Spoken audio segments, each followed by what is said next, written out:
আমি 25 তারিখ, মানে আজকে হলো 26। 25 তারিখ অ্যাকচুয়ালি আমার এইচএমসি যে চেয়ারম্যান পদ থেকে আমার রেজিগনেশন 25 তারিখে আমি আমাদের মাননীয় মন্ত্রী ফিরহাদ হাকিম সাহেবকে আমি পাঠিয়ে দিয়েছিলাম। এবং সেটা আমি আমাদের কর্পোরেশনের কমিশনার ম্যাডামকে আমার কপি পাঠানো হয়েছে। তো বেসিক্যালি সম্পূর্ণ ব্যক্তিগত কারণের জন্য আমি এটা একটা সিদ্ধান্তে, আপনারা জানেন এর আগেও আমি একবার রেজিগনেশন দিয়েছিলাম, তখন সেটা যে কোনো কারণেই হোক সেটা অ্যাকসেপ্টেড হয়নি। তো এবারে আমি রেজিগনেশন দিয়েছি এবং সেটা আমি মাননীয় মন্ত্রীর কাছে, আমাদের দপ্তরের মন্ত্রীর কাছে পাঠিয়ে দিয়েছি এবং আমি ওনাকে অনুরোধ করেছি যেন সেটা গৃহীত হয় বা সেটা অ্যাকসেপ্ট করা হয়, এটাই বলছি।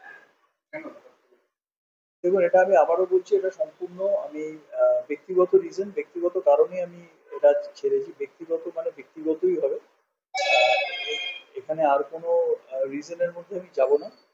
বাট একটাই কারণ হচ্ছে, এটা আমার সম্পূর্ণ পার্সোনাল রিজনের জন্য আমি এই 25 এই চিঠিটা এটা আমি পাঠিয়ে দিয়েছি। এটা আপনার দলের তরফ থেকে একটা বলা হয়েছিল যে পাঠানো রয়েছে।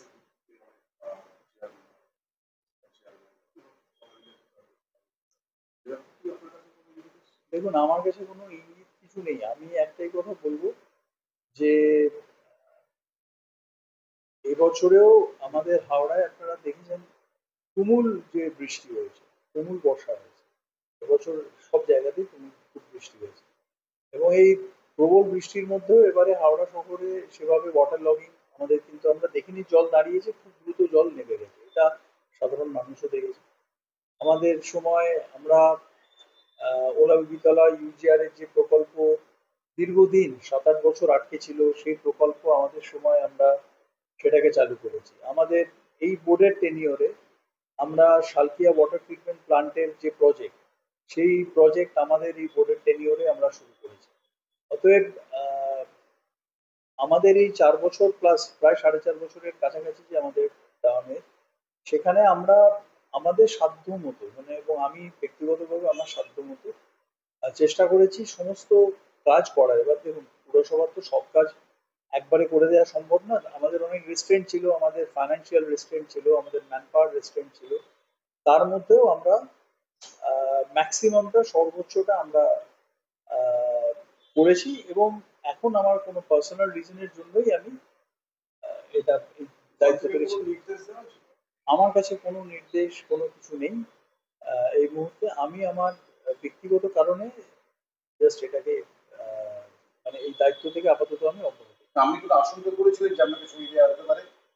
আমার শঙ্কা আশঙ্কার এখানে কোনো ব্যাপার নেই, কারণ আমার যদি আশঙ্কা বা এইসব নিয়ে থাকতো তাহলে তো আমি 1-1.5 বছর আগে আমি রেজিগনেশন দিতাম। তো এটা নিয়ে আমার শঙ্কা বা আশঙ্কা কিছুই ছিল না। আমি তখনও আহ, আমার মনে হয়েছিল কিছু, আমি যে রেজিগনেশন দিয়েছিলাম। এখনো আমার ব্যক্তিগত কারণের জন্যই আমি রিজাইন দিই। ভাইস চেয়ারম্যান রিজাইন করলেন। দেখুন, আমি আমারটা বলতে পারবো, আমি তো অন্য কারোরটা বলতে পারবো না। ভাইস চেয়ারম্যান রিজাইন করেছে, সেটা আপনারা জানেন, তিনি তার পদত্যাগপত্র পাঠিয়েছেন। আহ, সেটা তার ব্যক্তিগত ব্যাপার, তিনি বলতে পারবেন সে ব্যাপারে, বা দলের কি নির্দেশ সীমানা ছিল। আমার ক্ষেত্রে আমি বলতে পারি এটা আমার সম্পূর্ণ ব্যক্তিগত সিদ্ধান্ত। এই ব্যাপারে আমার কাছে কোথাও কোনো চাপ, প্রেশার আমার কাছে কিচ্ছু ছিল না। আমি একদম পার্সোনাল রিজনের জন্য এই দায়িত্ব চাচ্ছি। গতবারও কিন্তু অ্যাকসেপ্ট করা হয়নি, এবারে যদি অ্যাকসেপ্ট না করা হয় তখন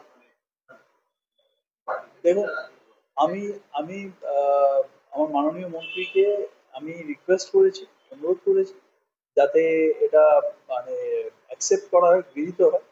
তো আমি আশা করব সেটা, কারণ আমি একবার করেছিলাম, আমি সেটা যে কোনো কারণেই হোক আমি সেটা অ্যাকসেপ্টেড হয়নি। আমি এবারে আমি ওই জন্য আমি অনুরোধ করেছি যাতে এই রেজিগনেশনটা অ্যাকসেপ্ট করা হয়, মানে অ্যাকসেপ্ট করা হয়, গৃহীত হয়।